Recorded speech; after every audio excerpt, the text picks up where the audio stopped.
and welcome to A San Francisco Conservative. I'm Tom Martin out here on the East Coast. We are honored to come to you here on KSFO Radio. My co-host is author David Parker, right there in San Francisco. David is the author of Income and Wealth, A San Francisco Conservative, and Rome 476. David, welcome. How are you, sir? I'm fine, Tom. Thank you for asking. Yeah, great to be with you. Great to be with you. I think I actually did some work in China years ago for the NBC's Today Show, and there was a Chinese expression. They have the little picture ideograms, the little symbols. There's one. I think they said that I forget if it's good luck or something, but it's like opportunity mixed with crisis. And it seems like we live in interesting times. That's another expression. May you live in interesting times. And I know, David, you have a passion for studying history, not just classic American history, but ancient Rome and Athens and the 18th century Enlightenment and so on. I love hearing from you about these topics. And I just thought at this time of where people are really thinking about politics and government, take us back to those early days, to the Founding Fathers. What were some of the challenges that democracy faced around that time? Let me add to your Chinese expression. It's a Chinese curse. May you live in interesting times. Curse, yeah. Curse. That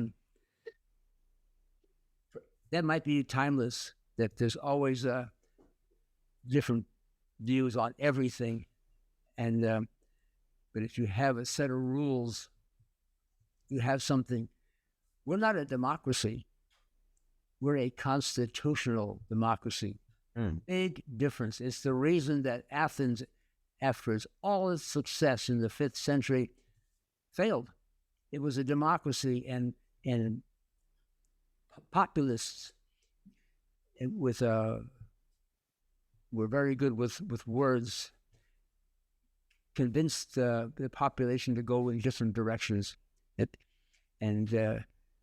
Otherwise, you have what's called mob rule.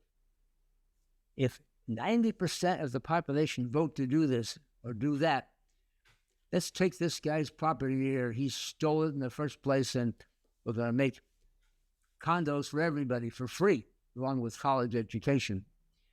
You can't do that. We have a constitution that says you can't steal property, and you can't take it for anything but a real good cause, eminent domain, 5th Amendment.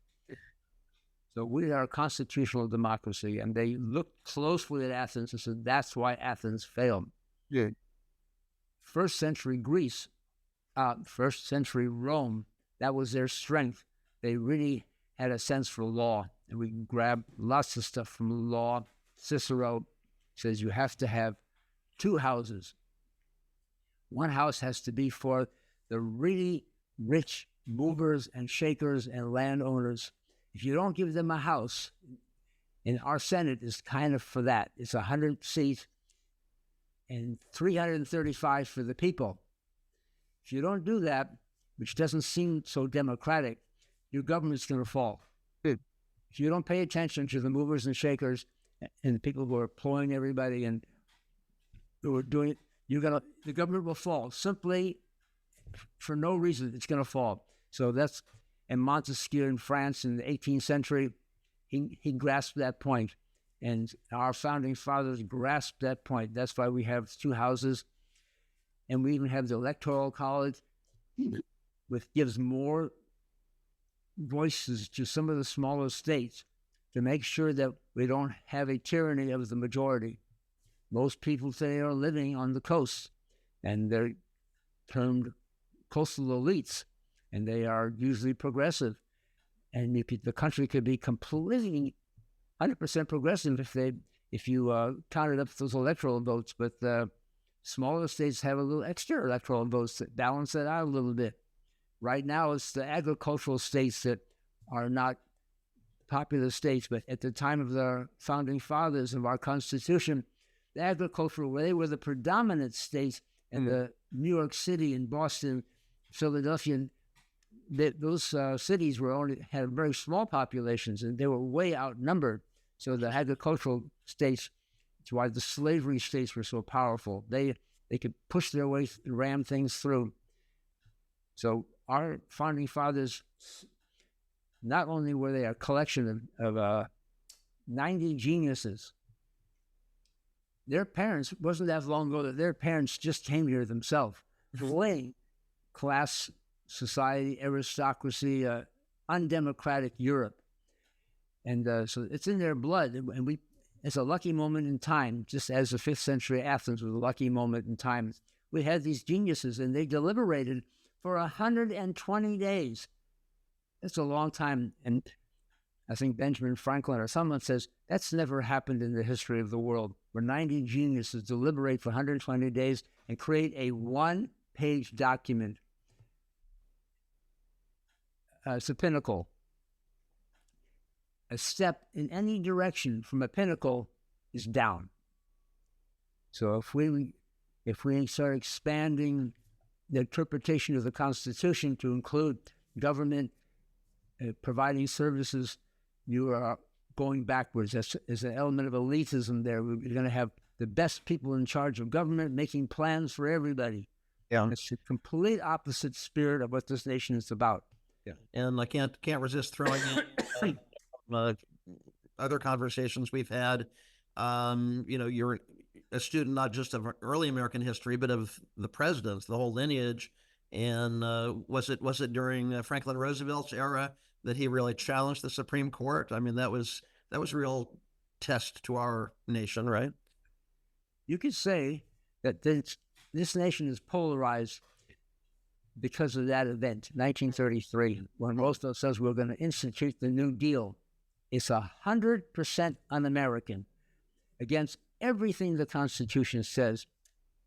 And the Supreme Court in 1933 and in 1934 said no, no, and no. And Roosevelt says, I'm going to add 6 justices to the Supreme Court, and they're going to okay everything I asked for. You can take your checks and balances and throw them out. Yeah. I'm in charge now. I am the dictator of this country. That sounds like a dictator. Yeah. And he was a megalomaniac on top of it. And he was in correspondence with Mussolini, back and forth. They loved each other. He thought Mussolini was doing a great job in the 1930s. And they praised each other. But it's really worse than all of that. But that's the real reason for the polarization in this nation, even though it's not always articulated, that an expansive interpretation of the Constitution versus a literal interpretation. The Great Depression was, the Depression of 1929 through 32 was over in 33. 4 years, that's a long depression. They don't last longer than that. But in 1933, Roosevelt says, all the promises I gave you in 1932, which is called the Great Deal, I'm going to institute them. And there was no need for it. Amazing. Well, I tell you what, I want to hear more about that in a moment. Again, this is Tom Martin. I'm a lifelong journalist out here on the East Coast. And David Parker, author David Parker, is right there in San Francisco. And David is the author of 3 great books. We'll tell you about them in the next segment. And thanks, David. We'll just continue in a moment. Meet David Parker, a lifelong native of San Francisco, a true Renaissance man, educator, investor, and entrepreneur, jazz musician. David Parker is a San Francisco conservative. That's the title of his second book and this show, one that reminds us all just how precious our democracy really is. He's an optimist, and some of his views may surprise you. Parker's writing reminds us all that the study of history provides important perspective on current challenges. You can learn more about David Parker's writing by visiting davidparkeressays.com. On the website, you can also download a free chapter from Parker's book, A San Francisco Conservative. The impact of Parker's writing extends far beyond the city by the bay. Be sure to visit davidparkeressays.com to learn more and download a free chapter from his book. That's davidparkeressays.com. Hello and welcome back to A San Francisco Conservative. I'm Tom Martin, lifelong journalist out here on the East Coast, and my co-host is author David Parker right there in San Francisco. We are excited about being on KSFO Radio there in San Francisco. David's writing can also be seen in or read in the Epoch Times, San Francisco Bay Area edition, and in the national edition. David is the author of 3 great books, Income and Wealth, A San Francisco Conservative, and Rome 476. You can read all about that on David's website. And we were talking about really the birth of democracy. And you pointed out an important distinction, a constitutional democracy. And we focus sort of on the top down, but I'd love to hear about maybe the responsibilities of the citizens. How do we keep our democracy alive and strong? You know, you're as a student of history, what are your thoughts on that, David? Well, our democracy is alive and strong. Fortunately, it's only one page, and everybody can look at it, and anybody can point out you're breaking the rules. And so we are strong. We have a polarization in this country, well, for 2 reasons. One is that maybe in some ways, conservatives hate progressives for having flipped the Constitution to from really maximum individual liberty. We have and implied maximum personal responsibility. That's the flip side. Nothing is for free. And now we say, no, we can't take that chance to have citizens be responsible, put money in their own pension or buy their own health insurance. We can't trust this. That's so un-Jeffersonian. We're a Jeffersonian democracy. He says, if you're afraid to give every person the vote in this country, no matter what their social status, no matter what their wealth is, you're afraid of democracy. That's Jefferson. Citizens can and do think for themselves. If you're afraid of democracy. So progressivism represents fear of democracy. And the other reason that we're so polarized is that the electoral districts are so gerrymandered that a liberal is only running against a liberal and a conservative is only running against a conservative. Who wins?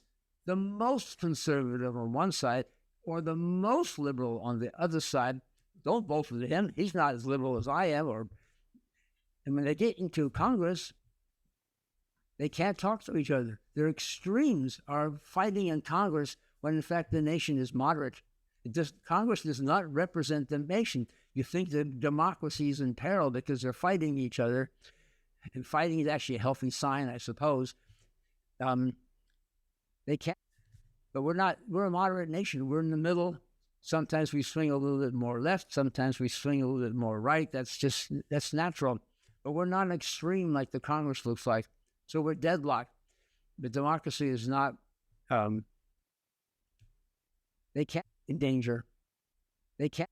They can't. They can't. They can't. They can't. They can't. They can't. They can't. They can't. They can't. Tom, your mic went off. Can we just pick that up? Yeah, just pick it up with your question. Wave your hands for me. And I'll just add 30 seconds to this. Go. I love what you were saying, David. Again, I'm certainly happy to hear, democracy is not in danger. And I was interested to hear what you said about what Jefferson's perspective was. And in terms of that belief in the American character, the power of the individual to really create a great nation, literally. It reminded me, for some reason, of what you've told me about your days as a teacher. Some of our audience may know that you spent 40 years as a teacher in the public schools there in San Francisco. And I love how you told me that you really have a great belief in your students. You really believe they were capable of great things. They didn't need to be coddled or, protected by the state and, lower our expectations and that kind of thing. And that to me seemed to fit very well with that idea that you mentioned about Jefferson. And I recall you also telling me about what Alexis de Tocqueville had noticed about our nation, about, individual human character. I'd love to hear a little more about that. Well, Alexis de Tocqueville wrote Democracy in America, 1835. It's probably one of the greatest books written about America. And when you read it, it makes you proud because he picked up on what was good about our country. he opens up with, America, get rid of slavery. You are out of your mind. What's wrong with you? You are about to become the greatest nation on earth, and you're ruining it. Get rid of it. Because you have the world's most responsible citizens. People who have left their country for any number of reasons to come here to make it. You can go in the backwoods of Kentucky, in a log cabin, and you see a farmer there reading the newspaper and discussing international events. In Europe, there are no farmers sitting reading the newspaper discussing international events. Americans came here to make it, and they're responsible citizens, including immigrants who are coming today. They're coming here, they're leaving their culture, their family, everything to make it. They want a better life. So, and everybody gets a job. The Achilles heel of a capitalist society is there's a labor shortage. The Achilles heel of a communist or a socialist society is a labor surplus, but we have a shortage. So those people all do fine. And because we're responsible, and we flipped that coin of responsibility, and we became European. We're going back to Europe, that the important things of life should not be left to freedom. In this case, a free economy, housing, education, healthcare, pension. We can't leave that to individuals to make their own decisions. They're just not going to do it. But then you're afraid of democracy, as Jefferson says. You're afraid of, as a school teacher, that's what I learned. Don't underestimate people. I don't care if they have no education, and if their parents, students, they can think for themselves. You just tell them something and they'll get it. Don't underestimate people. That's my Jeffersonian takeaway from teaching school. And you mentioned something about the parent-teacher conferences also. Well, yeah, but they would come, and the parents would start asking. They realized I had maybe some answers, and they would start asking me questions about their own life. I go, wait, we're here for your children, not for you. But since you asked, here's the answer to what you're answering. And I live and work where I teach. I taught inner city schools. I don't live in inner city, but I'm not very far away. And I'm walking the street, and students for the last 40, 50 years, Mr. Parker, remember me? Sure. He says, you told us something once, and my parents and I, and we've discussed it afterwards, years later, and you were right. It's part of our life, what you told us. Amazing. People can be mixed up at any point in their life. Anybody, no matter how sophisticated they are, someone just has to straighten you out. Oh, yeah, you're right. And you go on. Don't underestimate people. I love that. That's such a great, important message. I've saved that from when I heard you mention it in one of our conversations. We'll take a little break for a moment. This is a San Francisco conservative. This is Tom Martin out here on the East Coast with David Parker right there in San Francisco. And we're happy to be on KSFO. And again, be sure to catch David's column in the Epoch Times Bay Area edition. We'll be right back. In the heart of the vibrant city by the bay, meet a voice that's challenging the status quo. David Parker, author of A San Francisco Conservative and Rome 476. David Parker, a true San Franciscan with a conservative vision for the future, is a voice that resonates with our nation's founding fathers. Freedom from government, not with government. For 40 years, he taught in San Francisco's inner-city schools, acquired a large real estate portfolio, and worked as a professional musician. The Dave Parker Sextet performs every week. It's time for a fresh perspective, one that values fiscal responsibility, individual responsibility. David Parker is not only an academic, his thumb is on the pulse of the economy. He brings real solutions to all the problems affecting our nation. Learn more at davidparkeressays.com and get a free chapter to any of his books. A San Francisco Conservative, Rome. Hello, and welcome back to A San Francisco Conservative. This is Tom Martin here on the East Coast. Again, I'm a lifelong journalist. I've produced stories for ABC News, CBS News, the Public Television's Nightly Business Report. And I love speaking with my friend, author David Parker, right there in San Francisco, because it really provides historical context to so many of the issues that we're thinking about these days. And David, you and I had a conversation with another friend of mine who hosts a show really for CEOs. And I thought that was very interesting because, earlier in this episode, in this part of our conversation, we were talking about the power of the individual to really create a great nation. And our friend was asking about, well, what about the power of a company and a business? I thought back, maybe it was during the Obama years, when people were saying, hey, wait a minute, a company or a corporation is not a person, for legal purposes and whatnot. But are there things that companies can do to make life better in this nation, or does it really boil down to the individual? It boils down to the individual. A company starts thinking in terms of diversity, inclusion, corporate governance, that company is going to go broke.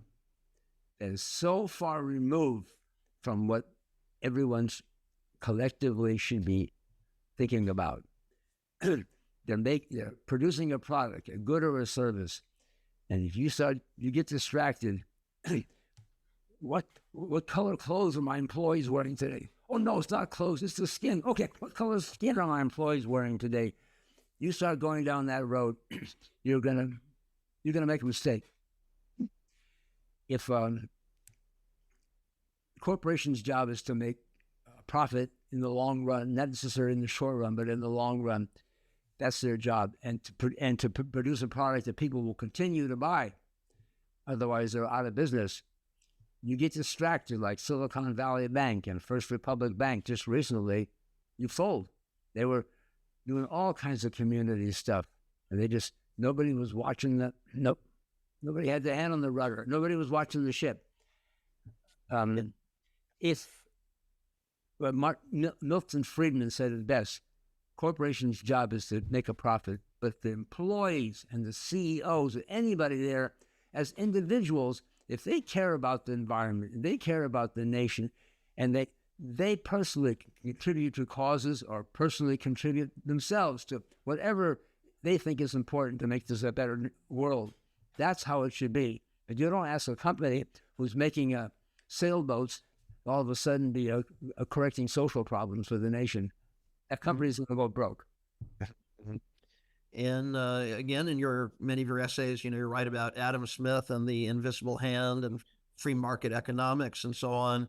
And it kind of restores my faith in humanity, literally, that individuals like us really do have the power to shape society. And if we are concerned about discrimination and pay equity and issues like that, we can make a difference. And earlier we were talking about FDR, and again, let's create a big bureaucracy and throw the big bureaucracy at the problem.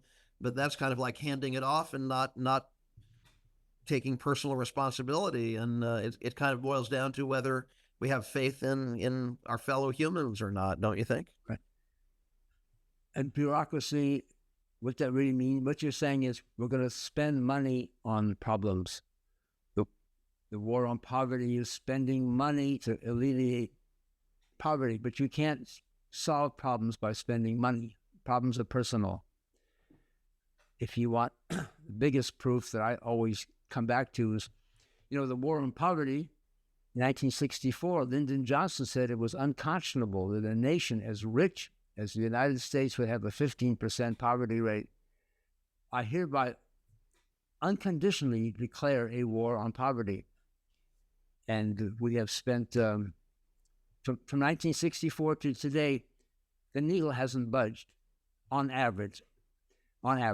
It's still 15%. No, and we've spent on that war 4 times all what we spent on every war this nation ever fought. 4 times. And there's nothing to show for it. Proof you cannot solve problems with money.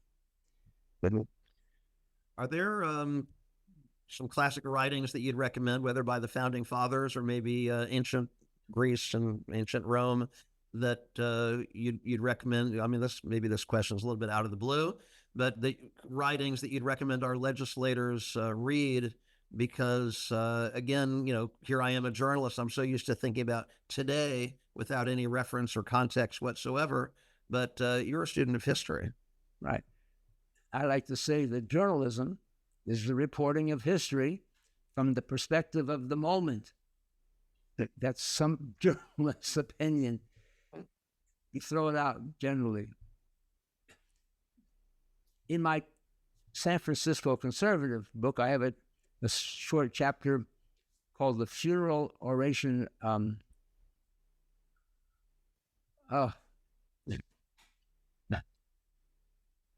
Pericles Funeral Oration. It's in it's in Thucydides, the Peloponnesian Wars.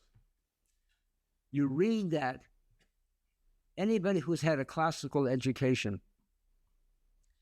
and today nobody does, but I think some of the Jesuit schools do, and Europeans have a classical education, and the Asians have a classical education, maybe not in Western classics, but they probably do also. You read Pericles' Funeral Oration,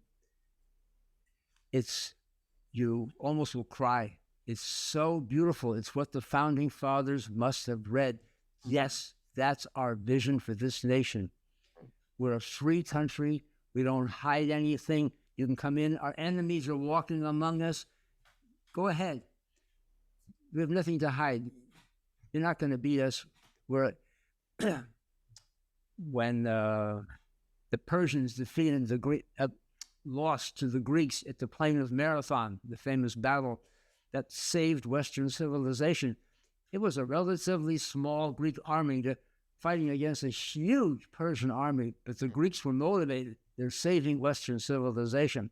Wow. The Persians weren't motivated. They were just coming there to loot and to just overrun a population. They had no goal beyond that. Sounds like you could even, I don't know, not to I don't know if it's a correct label, but I think of a sports metaphor. If we have a great coach, we can rally to the occasion, we can rise to the occasion, and so on. And yeah, I think a team that's not as good as a better team, if they're really united and have a good coach, amazing. They can win.